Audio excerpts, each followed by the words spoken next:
At 10, a fourth death linked to a suspected overdose has been confirmed now in Springfield today. Since late last week, almost 50 people have overdosed in total here in Springfield alone. And now law enforcement agencies are on the hunt tonight for the dealers of these drugs. Our Jesse Inman spoke with Greene County Sheriff Jim Arnott to learn more today. Jesse, what did he tell you? Well, David, we're still waiting on those autopsies, but he says these overdoses do have a common theme: heroin, and it's laced with a powerful and deadly opioid, fentanyl, and in some cases an even stronger version called carfentanil. Arnott says these types of investigations can be difficult.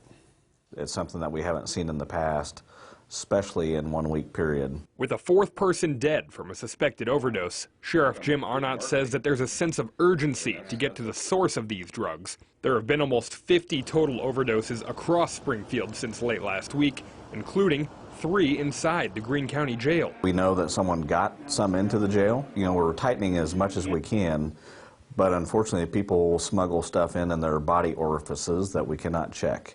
And so when that happens, then we do end up with a product in the jail. He says none of those overdoses were fatal, but one person was dead for 4 minutes before being revived with Narcan and CPR.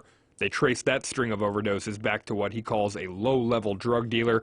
But as far as the big picture goes across town, he says they're starting to make headway there. We do search warrants at probably 2 or 3 times a week.